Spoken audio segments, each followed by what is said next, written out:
میرے دوستوں، ایک قبیلے کی شکست کے بعد اس قبیلے کو مدینہ میں لایا گیا۔ اس قبیلے میں حاتم تائی کی بیٹی بھی تھی، سردار کی بیٹی تھی۔ تو جب وہ قافلہ مدینے پہنچا تو حضور باہر تشریف لائے۔ حضور باہر تشریف لائے تو حضور کی نظر حاتم تائی کی بیٹی پر پڑی۔ اس کے سر پہ چادر نہیں تھی۔ تو حضور نے جو ہی دیکھا تو اپنے کاندھے کی چادر اتاری اور صحابہ کو کہا کہ اس کو جا کے پہنا دو۔ تو ایک صحابی آگے بڑھے، انہوں نے کہا حضور آپ تو پاک ہیں، آپ پر وحی اترتی ہے، وہ تو کافر کی بیٹی ہے، میں اپنی چادر دے دیتا ہوں۔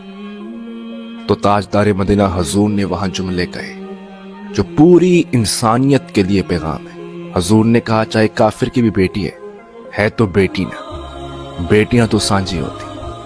اللہ آج ہم نے ان کو تقسیم کر دیا کہ اس کی بنا دیا۔ بیٹیاں سب کی سانجی ہوتی۔ میں تمام لوگوں سے اپیل کرتا ہوں جو کالج میں واقعہ ہوا، یہ کسی ایک کی بیٹی نہیں اجڑی۔ اس درد کو محسوس کیجیے، اس تکلیف کو محسوس کیجیے۔ یہ پورے پاکستان کی بیٹی اجڑی۔ سب آواز اٹھائیں۔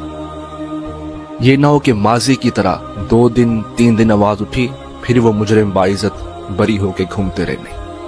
اس بار مجرموں کو سزا تک پہنچائے، ظالموں کو سزا تک پہنچائے اور اس مظلوم بیٹی کو انصاف دلائے۔ بیٹیاں سب کی سانجھی ہوتی ہیں، خدا کے واسطے اس معاملے کو نہ دبنے دیجیے گا۔ اور میں سمجھتا ہوں کہ سب سے بڑا ہاتھ ہمارے اس ملک کے قانون کا ہے، قانون کا ہے۔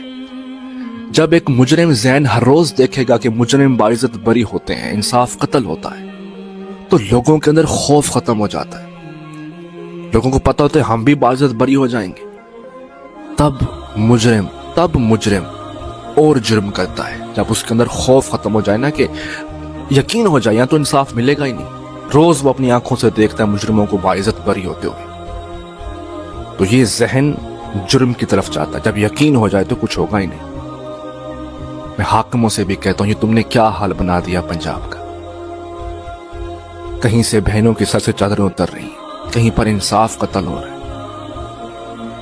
کہیں ظلمت کی داستان ہے۔